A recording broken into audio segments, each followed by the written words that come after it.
भारतीय संसदेचं अधिवेशन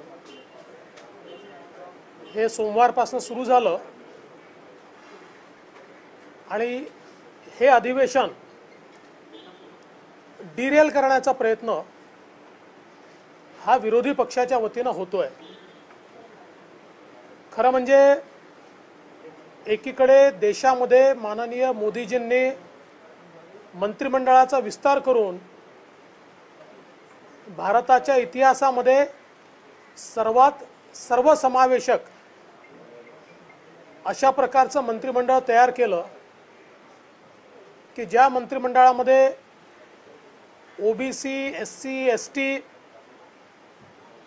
अशा अनेक नवीन चेहऱ्यांना संधी मिळाली, प्राधान्य मिळालं आणि आपले गुण दाखवण्याची एक प्रकारे त्यांना संधी या ठिकाणी प्राप्त झाली।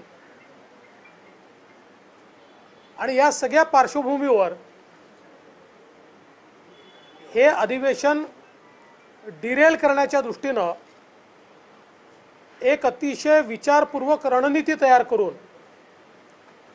कपोलकल्पित अशा प्रकारच्या बातम्या पेरून आणि त्या माध्यमातून अधिवेशनाचं कामकाज डिस्टर्ब केलं जात आहे। मुळातच पेगासिसचा जो विषय समोर आलेला आहे आणि त्या संदर्भात काही माध्यमांनी यादी छापली आहे, काही माध्यमांनी त्याबद्दलची बातमी छापलेली आहे। या बातमीला कुठलाही आधार नाही आहे। या संदर्भात भारत सरकारच्या वतीनं अतिशय स्पष्टपणे सांगितलेलं आहे की भारत सरकारची कुठली एजन्सी अशा प्रकारे इल्लीगल हॅकिंग करत नाही। आपल्याकडे टेलिग्राफ ॲक्ट आहे। या टेलिग्राफ ॲक्टने खूप मोठ्या प्रमाणात चेक आणि बॅलन्सेस तयार केले आहेत की ज्याच्या आधारावर अशा प्रकारचं जर इन्फॉर्मेशन पाहिजे असेल तर त्याची एक मोडस ऑपरंडी ठेवलेली आहे। एवढंच नाही तर NSO ही जी काही पेगासिस तयार करणारी संस्था आहे, कंपनी आहे, यांनी सांगितलेलं आहे की अशा प्रकारची ही यादी कुठलेही आधारहीन आहे। एवढंच नव्हे तर त्यांनी त्या मीडिया हाऊसला नोटीस देखील जारी केलेली आहे की या संदर्भात आधार नसलेली यादी ही त्यांनी प्रकाशित केलेली आहे। या संदर्भात काही फॅक्ट्स मला आपल्यासमोर मांडायचे आहेत। आपल्याला माहिती असेल की 19 जानेवारी 2006 ला सपा नेते अमर सिंग यांनी आरोप केला की डॉक्टर मनमोहन सिंगजींचं सरकार फोन टॅपिंग करत आहे। मग लगेच सीताराम येचुरीजी असतील, जयललिता असतील, चंद्रबाबू नायडू असतील यांनी ते आरोप केले। त्यावर मनमोहन सिंगजींनी उत्तर दिलं की सरकारने हे फोन टॅप केलेले नाहीत, एका खाजगी संस्थेने हे फोन टॅप केलेले आहेत आणि या संदर्भात भूपिंदर सिंग नामक एका व्यक्तीला अटक करण्यात आली आहे। 17 ऑक्टोबर 2009 रोजी तत्कालीन रेल्वे मंत्री ममता बॅनर्जी यांनी देखील बंगालच्या कम्युनिस्ट सरकारवर ते फोन, ईमेल आणि SMS टॅपिंग करतात अशा प्रकारचा आरोप केला होता। 26 एप्रिल 2010 रोजी फोन टॅपिंगच्या विषयावर संसदेत मोठा गोंधळ झाला। त्यावेळी वित्तमंत्री प्रणव मुखर्जी यांनी सांगितलं की डॉक्टर मनमोहन सिंगजी या संदर्भात स्टेटमेंट करतील आणि डॉक्टर मनमोहन सिंगजींनी त्यावेळेस सांगितलं होतं की या संदर्भात JPC करण्याची कुठली आवश्यकता नाही आहे। जे काम झालेलं आहे ते लीगली झालेलं आहे आणि इल्लीगली कुठलेही काम करण्यात आलेलं नाही। 14 डिसेंबर 2010 रोजी त्यावेळेचे पंतप्रधान मनमोहन सिंगजींनी लोकसभेमध्ये स्टेटमेंट केलं। त्यावेळेस विषय आला होता की देशातील आघाडीच्या उद्योगपतींचे फोन टॅप केले जात आहेत।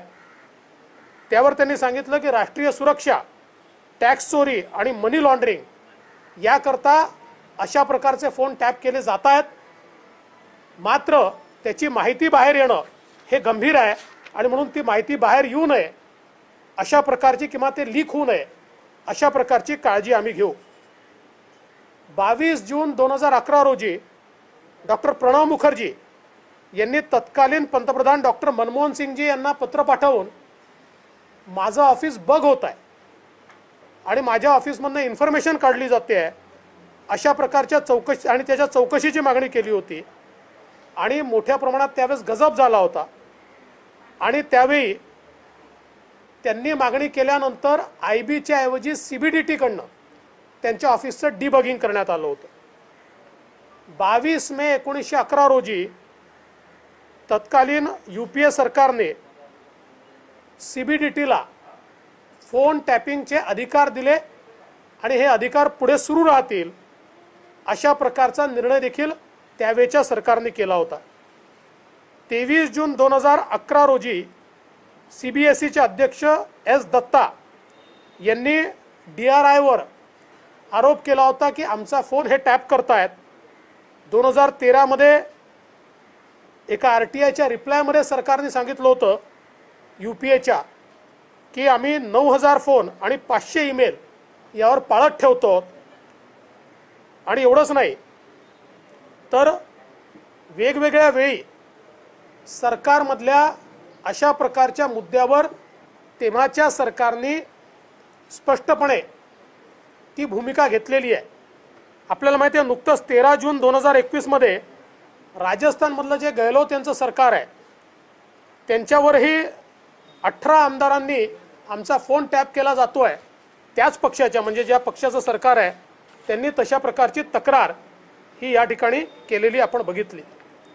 खरं म्हणजे आता हे जे काही पेगासिसचा विषय आहे यामध्ये 45 देशांचा उल्लेख आहे पण चर्चा केवळ भारताची केली जाते आणि ठरवून संसदेच्या अधिवेशनाच्या आदल्या दिवशी अशा प्रकारची बातमी देऊन एकीकडे भारतीय लोकशाहीला बदनाम करण्याचा हा कट आहे। आणि असं लक्षात येत आहे की जेव्हा जेव्हा भारत पुढे जातो त्यावेळी काही लोक वेस्टेड इंटरेस्टच्या माध्यमातून भारताला बदनाम करण्याचा कट करतात। आणि आपल्याला कल्पना आहे की मध्यंतरीच्या काळात तर 1-2 असेही आपल्याला मीडिया लक्षात आले की ज्यांना चायनीज फंडिंग मिळालेलं आहे आणि ते भारत विरोधी प्रोपगंडा चालवत आहेत। आणि म्हणून भारतामध्ये टेलिग्राफ ॲक्टने या संदर्भात अतिशय महत्त्वाच्या तरतुदी केलेल्या आहेत। त्या तरतुदीमध्ये सगळ्या प्रकारचं त्याच्यावर टॅप ठेवण्याच्या संदर्भात पूर्णपणे व्यवस्था उभी केलेली आहे। आणि अशा या परिस्थितीमध्ये जाणीवपूर्वक भारताला बदनाम करण्याचं हे जे काही षडयंत्र चाललेलं आहे हे योग्य नाही आहे।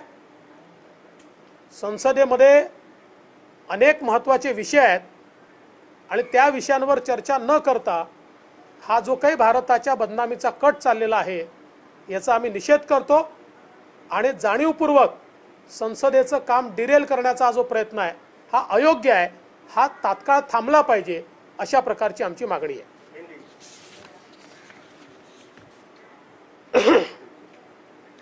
देखिए पेगासिस को लेकर जिस प्रकार का हंगामा संसद में विपक्ष के द्वारा किया जा रहा है, संसद का सत्र न चले इस प्रकार की विपक्षी मंशा दिखती है। लेकिन इसके पीछे एक बड़ा डिजाइन भी ध्यान में आता है कि 45 देशों में पेगासिस के बारे में 45 देशों का नाम आता है किंतु चर्चा केवल भारत की चलती है। और संसद के अधिवेशन के एक दिन पहले इसको प्रिंट किया जाता है, पब्लिश किया जाता है ताकि संसद के अधिवेशन में इसके ऊपर हंगामा किया जा सके। और विशेष रूप से हमको ये लगता है कि एक प्रकार से भारतीय लोकतंत्र को बदनाम करने की ये एक साजिश है। भारत में टेलीग्राफ एक्ट ये बहुत स्ट्रांग है और मोदी जी की सरकार ने उसको और स्ट्रांग किया है। उसमें चेक एंड बैलेंसेस है। फोन को लीगली टैप करने के बारे में या फोन को लीगली इंटरसेप्ट करने के बारे में इसमें महत्वपूर्ण जानकारियां, इसमें महत्वपूर्ण चीजें दी गई है, जिसका उल्लंघन करने पर आवश्यक उस प्रकार के आदेश निर्देश भी दिए जा सकते हैं। ये सारी चीजें होने के बावजूद जानबूझकर इस प्रकार की बातें बताई जा रही है। और सबसे महत्वपूर्ण बात यह है कि बिल्कुल संसद के सत्र के पहले इस प्रकार की बात को कहना, जिसको पेगासस बनाने वाली एनएसओ ने भी नकारा है और एनएसओ ने मीडिया हाउस को नोटिस भी जारी किया है कि आप गलत जानकारी दे रहे हो। भारत सरकार ने स्पष्ट किया है कि भारत सरकार की ओर से केवल लीगल इंटरसेप्शन होता है, इलीगल हैकिंग नहीं की जाती। और हमने देखा इससे पहले भी 19 जनवरी 2006 में सपा के तत्कालीन नेता अमर सिंह जी ने फोन टैपिंग का आरोप किया था। उसके बाद सीताराम येचुरी जी, जयललिता जी, चंद्रबाबू नायडू जी, इन्होंने आरोप किया था और उस पर डॉक्टर मनमोहन सिंह जी ने जवाब दिया था कि ये सरकार की ओर से हैकिंग नहीं किया गया है, ये टैपिंग किसी प्राइवेट कंपनी ने किया है और हमने उनके एक व्यक्ति को अरेस्ट भी किया है। इसी प्रकार से 17 अक्टूबर 2009 को श्रीमती ममता बनर्जी ने इसी प्रकार के आरोप तत्कालीन कम्युनिस्ट सरकार के ऊपर लगाए थे। 16 अप्रैल 2010 को इसी प्रकार का विषय ये उस समय की संसद में आया था। तब मनमोहन सिंह जी ने ये कहा था कि जो काम हम करते हैं वो लीगल है और इसके ऊपर जेपीसी बनाने की कोई आवश्यकता नहीं है और जेपीसी की मांग को उन्होंने खारिज किया था। 14 दिसंबर 2010 को माननीय तत्कालीन प्रधानमंत्री मनमोहन सिंह जी ने कहा था कि देश में उद्योगपतियों के फोन टैप हो रहे हैं, लेकिन राष्ट्रीय सुरक्षा, टैक्स की चोरी या मनी लॉन्ड्रिंग इससे संबंधित इनपुट्स के ऊपर ये हो रहे हैं और हम इसके बाद ये प्रयास करेंगे कि इस प्रकार से उसकी जानकारी जो लीक हो रही है वो लीक न हो। 22 जून 2011 को मनमोहन सिंह जी के ही मिनिस्टर डॉक्टर प्रणब मुखर्जी जी ने मेरे ऑफिस को बग किया जा रहा है ऐसी कंप्लेंट की थी, जिस पर बहुत हंगामा मचा था और उसके बाद उसका डीबगिंग किया गया और आईबी की जगह सीबीडीटी उसका डीबगिंग करेगी, इस प्रकार की मांग उस समय की गई थी। सीबीडीटी को भी इस प्रकार से इंटरसेप्शन का अधिकार ये 22 मई 2011 को तत्कालीन यूपीए की सरकार ने उस समय दिया था। इतना नहीं, ऐसी कई घटनाएं 2013 में सरकार ने कहा था कि 9000 फोन और 500 ईमेल हम लोग इंटरसेप्ट कर रहे हैं। तो कुल मिलाकर अगर हम देखें तो पिछली सरकार में इस प्रकार की घटनाएं सामने आई, जिसके ऊपर सरकार ने जवाब दिया और उसके बाद संसद का काम ठीक से चला। लेकिन अब ये ध्यान में आता है कि जानबूझकर इस प्रकार से कुछ लिस्टें जारी की जा रही है और उसके आधार पर संसद को डिरेल करने का प्रयास किया जा रहा है। आज देश के अंदर माननीय प्रधानमंत्री मोदी जी के नेतृत्व में इतने बड़े पैमाने पर देश के मंत्रिमंडल में पिछड़ों को, आदिवासियों को, अनुसूचित जाति जनजाति के लोगों को मंत्रिमंडल में स्थान दिया गया है और उनका मेरिट ये दुनिया के सामने लाने का प्रयास माननीय मोदी जी ने किया है। ऐसे समय संसद के अधिवेशन को डिरेल करना ये बिल्कुल गलत बात है और मुझे लगता है कि एक जो भारत के लोकतंत्र के खिलाफ अंतर्राष्ट्रीय षड्यंत्र चल रहा है उसको एक प्रकार से मदद करने का काम इस प्रकार की कार्रवाई से होगा। और इसलिए विपक्ष से भी हम मांग करते हैं कि संसद का सत्र वो चलने दे और जो देश की महत्वपूर्ण चीजें हैं उसके ऊपर संसद में बड़े पैमाने पर बहस हो। जैसे प्रधानमंत्री जी ने कहा, तीखे सवाल पूछिए और जवाब भी लीजिए। तो मुझे लगता है कि ये बहुत महत्वपूर्ण बात वहां पर कही गई है जिसका विपक्ष ने पालन करना चाहिए। पण साहेब, महाराष्ट्र सरकारवरती पण आरोप केले जात आहेत की एनएसओच्या सर्व्हिसेस महाराष्ट्र सरकारने घेतल्या होत्या का? महाराष्ट्राचे काही अधिकारी इस्रायलला गेले होते, त्याच्यावर प्रश्न उपस्थित केले जातात. एनएसओच्या सर्व्हिसेस महाराष्ट्र सरकारने कधी घेतल्या होत्या का आणि आरोपांमध्ये कितपत तथ्य? जोपर्यंत मी मुख्यमंत्री होतो तोपर्यंत एनएसओच्या कुठल्याही सर्व्हिसेस महाराष्ट्र सरकारने घेतलेल्या नाहीत. आमचं एक DGIPRचं शिष्टमंडळ हे गेलं होतं, पण तेही कधी गेलं होतं त्याच्या तारखा जर आपण बघितल्या तर निवडणुकीच्या नंतर गेलेला आहे.